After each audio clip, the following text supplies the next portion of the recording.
आशुतोष संसाके शेखर चंद्रमौली चिदंबरा कोटि कोटि प्रणामि शंभु कोटि नमन दिगंबरा। जय भोलेनाथ। आप सभी को सावन के इस पावन महीने की हार्दिक शुभकामनाएं। भगवान भोले की कृपा सदैव आप पर बनी रहे। सावन मास में प्रतिदिन आप लोग यह कथा जरूर सुनना कीजिए। शिव महापुराण का 14वां अध्याय।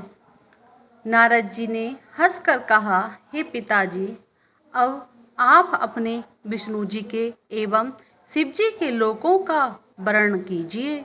यह सुनकर ब्रह्मा जी भगवान सदाशिव का ध्यान धरकर बोले, हे पुत्र, मेरे लोक का नाम सत्य लोक है। इसके ऊपर विष्णु जी तथा शिव जी के लोक हैं, जिन्हें वेद तथा पुराण परम धाम कहकर पुकारते हैं। सत्य लोक के ऊपर बैकुंठ लोक है। यह 16 करोड़ योजन की परिधि में चौकोर बसा हुआ है। उसमें रत्नों से भरे हुए स्वर्ण मंदिर, बाग, उपवन तथा कुएं आदि सपत शोभित हैं।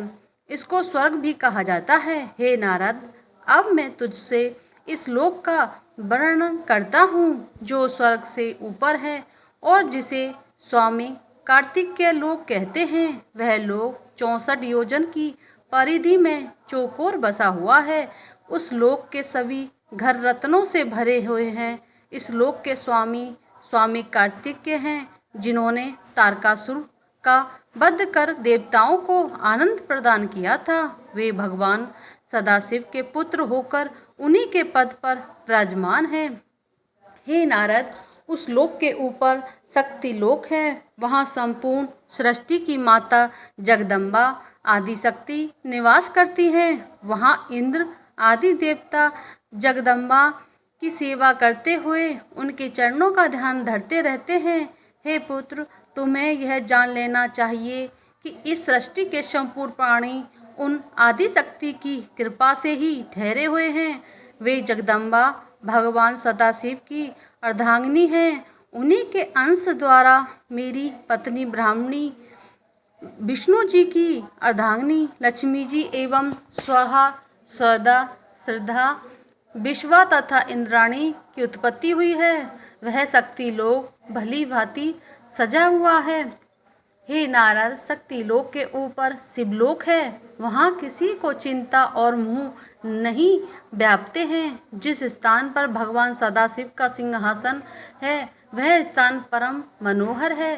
शिव जी के बैठने का सिंहासन रत्नों से जड़ा हुआ है। उसके पास ही शिव जी के तथा भगवती आदि शक्ति के अनेक निवास एवं विहार स्थल बने हुए हैं।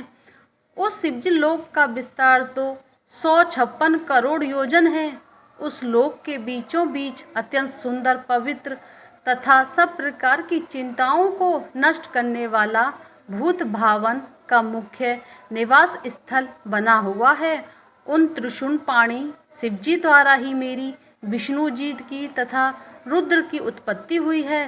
वे सबके स्वामी, स्वाधीन तथा एक रूप हैं। उसी शिवलोक में शिवजी की श्रेष्ठ गौशाला बनी हुई है, जिसे गोलोक कहकर पुकारा जाता है। उसके स्वामी श्री कृष्ण जी तथा श्री राधिका जी हैं। बोली शंकर भगवान की जय। 14वां अध्याय समाप्त हुआ। 15वां अध्याय हमारे अगली वीडियो में मिलेगा। ओम नमः शिवाय।